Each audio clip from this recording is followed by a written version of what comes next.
Tributarista. ¿Qué tal, Iván? Jorge Lanata soy. Buen día. ¿Qué tal, Jorge? ¿Cómo estás? Saludos a toda la mesa. Bueno, contame, ¿cómo ves este tema?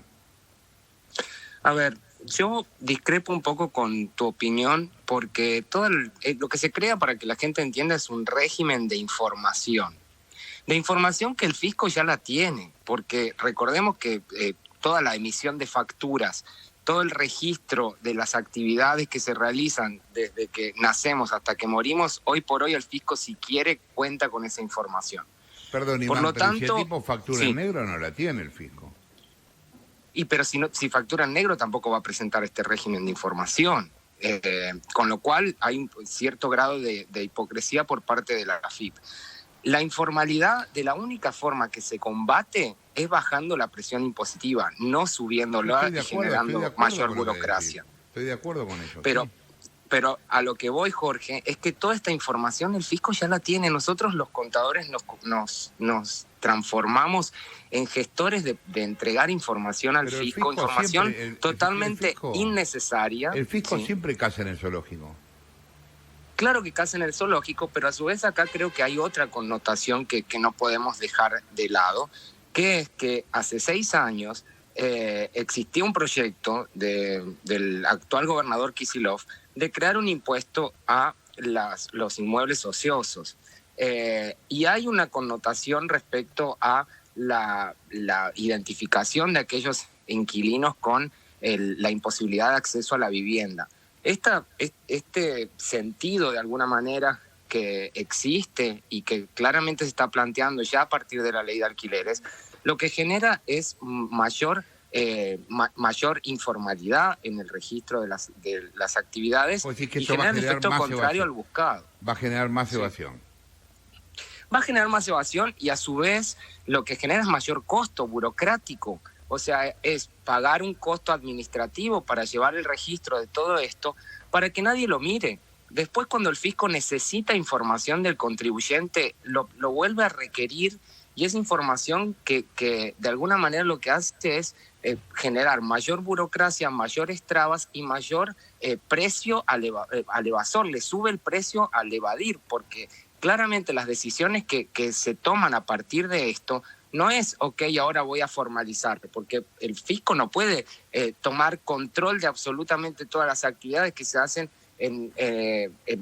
por parte de quienes alquilan. Entonces lo que se termina negociando es, mayor informalidad, no se emiten las facturas correspondientes y no se lucha contra algo que también hay que decirlo.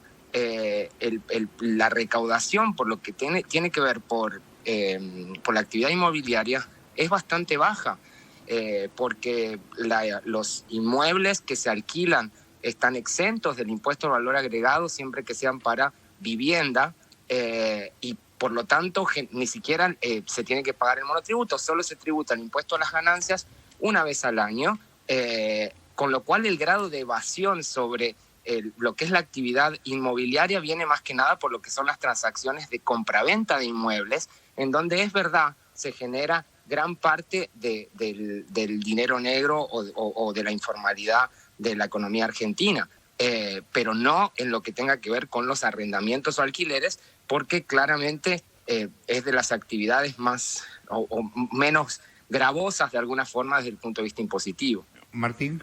Buen día, Iván, ¿cómo te va? Hola, Martín. ¿Esta novedad, digamos, puede generar algún tipo de presión para que algunos contratos que hoy estaban siendo en negro estén registrados? O sea, por ejemplo, el contribuyente o el inquilino, mejor dicho, podría exigirle a la inmobiliaria que registre el contrato que hasta ahora no lo registraba. ¿Hay algún incentivo para que eso sea así en la norma? No. Yo no creo que eso ocurra. De hecho, recordemos que hace un par de años se incorporó la posibilidad de deducir los gastos de alquiler para aquellos empleados, para contribuyentes del impuesto a las ganancias, y solamente creo que, 7.000 personas son las que se deducen ese gasto. Por eso digo que acá, más allá de la cuestión impositiva presente, y que el fisco a su vez toda la información que pide ya la tiene por distintos regímenes de información que tienen que cumplir las inmobiliarias los propios contribuyentes en los distintos impuestos. Claramente esto para mí va a ser un grano de arena en el desierto, generando los efectos negativos, porque claramente ese costo administrativo de tener que pagarle a un contador o a alguien para que pueda presentar el régimen se termina trasladando en los precios. Entonces, ¿para qué lo hacen, y Iván? quien está formalizado lo tiene que asumir. ¿Para qué crees que lo hacen entonces? Para mí lo que de alguna manera están preparando es algún tipo de escenario, como lo planteaba al principio, que en algún momento, ya hace 6 años, estuvo en la discusión, que es crear algún impuesto a los inmuebles ociosos con la intención de alguna manera fomentar el alquiler o el acceso a la vivienda. Eso estuvo, Pero, perdón, Iván, ¿y por qué googlean eso, sí, perdón. ¿por qué eso estaría mal? No digo que estaría mal, sino que la Argentina ya tiene absolutamente todos los impuestos y las manifestaciones de capacidad contributivas habidas y por haber y por encima, y eso termina siempre castigando a quienes no pueden estar o salir del zoológico, como bien planteabas. Entonces, claramente termina recayendo sobre el mismo sujeto que paga bienes personales, sobre el mismo sujeto que paga el impuesto a la riqueza. Entonces, se va de alguna manera castigando cada vez más a quien está en regla y se sube el premio a evadir. Claramente la informalidad de la economía argentina, nosotros tenemos la mayor cantidad de impuestos que puede existir a nivel internacional, pero nuestra recaudación no aumenta en la misma proporción. Por lo Iván, tanto, tenemos impuestos que no recaudan. Sí. ¿Qué tal? Jessica Bosisoy. ¿Podrías dar una estimación de cuál sería el peso concreto del blanqueo de los alquileres? Imagínate un alquiler en la Ciudad de Buenos Aires, un departamento por 30.000 pesos. ¿Cuánto debería pagar esa persona que alquila si lo registra? Una estimación, ¿cuánto representa esos 30.000 pesos? Lo que pasa es que esos 30.000 solamente van a estar alcanzados si es una vivienda por el impuesto a las ganancias. Sí. Ponerle como máximo el 35%, porque los alquileres de viviendas están exentos del impuesto al valor agregado, con lo cual solamente van a estar alcanzados por ganancias. A eso hay que restarle de alguna manera los gastos que corran por cuenta del propietario, y con lo cual es como mucho es ese porcentaje. Por eso digo que acá no hay una cuestión recaudatoria. Esto es mayor burocracia en búsqueda de alguna manera complicar el fluir de la actividad económica. No, pero vos dijiste que podía encarecer lo que iba a terminar pagando el inquilino. ¿Cuánto es la pregunta, me parece, que te hace Jessy? ¿Cuánto puede encarecer ese alquiler de 30.000 finalmente con toda esta burocracia extra que va a haber que contratar un contador y registrar el contrato y todo? ¿Cuánto va a pesar en ese contrato de 30.000? A ver, los regímenes de información claramente tienen un costo de 3.000 pesos que puedan cobrarse de honorarios de alguna manera para completar todo eso y llevarlo al día. La verdad es que eso va a depender de cómo se establezca el régimen y de la cantidad de tiempo que lleve juntar toda esa información. Bueno, igual si pero lo que volvemos a decir es que todo esto ya está si se mantiene esa proporción de la que estamos hablando, de 30 lucas, Martín se iría a 45. Claro. No. 50%. Sí, y sí. una locura. No, vos decís si el tipo que... Le traslada lo que tiene que pagar de ganancias, más lo que le cuesta hacer desde el punto de vista administrativo contable, ese es el monto, claro. No, está claro, bien, pero no se Acá traslada, es una cuenta para que que... quede claro, son dos preguntas distintas. Sí. La pregunta que hacía Jessica tiene que ver con cuánto le cuesta al propietario en impuestos. Ponele, lo que nos está diciendo Iván es que ponele que en el máximo le costaría ponerle 9 lucas sobre 30. Al propietario. La pregunta de Martín es cuánto el propietario recargaría frente a este nuevo gasto.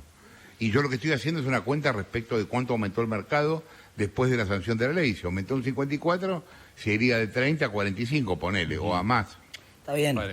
Aumentó en realidad en un mercado que tiene inflación, o sea que de todas maneras, en el mejor de los casos hubiera aumentado 36%, digamos, si no pasaba nada, si nadie metía la mano, no es que hubiera sido cero la inflación. El extra acá es que tuviste casi 20 puntos extra de cobertura también por incertidumbre, porque la gente dice no sé qué va a pasar y se retira del mercado. Acá, perdón, para acotar algo Iván. que me parece importante. Todas las medidas que se toman desde el fisco no son inocuas, y eso es lo importante que hay que destacar. Acá parece como que podemos crear regímenes de información, crear nuevos impuestos, obligar a las personas a que realicen determinados actos, y eso tiene sus consecuencias, y las consecuencias terminan siendo mucho más perjudiciales que el beneficio que generan. Pero no es que lo digo yo, podemos ver estadísticamente qué pasó desde que se empezaron a crear los regímenes de información, que los tenemos de todo, toda la vida de una persona, desde que nace hasta después de su muerte, está en cabeza de la AFIP. O sea, la AFIP conoce absolutamente todo lo que hacemos, y eso no implicó mayor recaudación. Por lo tanto, para mí me parece que el análisis de esta medida está sesgado si no tenemos en cuenta que claramente la búsqueda final de todo esto termina siendo castigar a los que están formalizados, que terminamos pagando el impuesto por lo que nos corresponden y por el 50 o más porcentaje de la población que en la Argentina vive en la informalidad y que no paga absolutamente nada. ¿Por qué no se va a tratar de formalizar a eso y hacer un poco más equitativa o más liviana la carga para todos? Ese es el planteo. Gracias, Iván. Un abrazo por la comunicación. Iván Sasovsky, quien hablaba, tributarista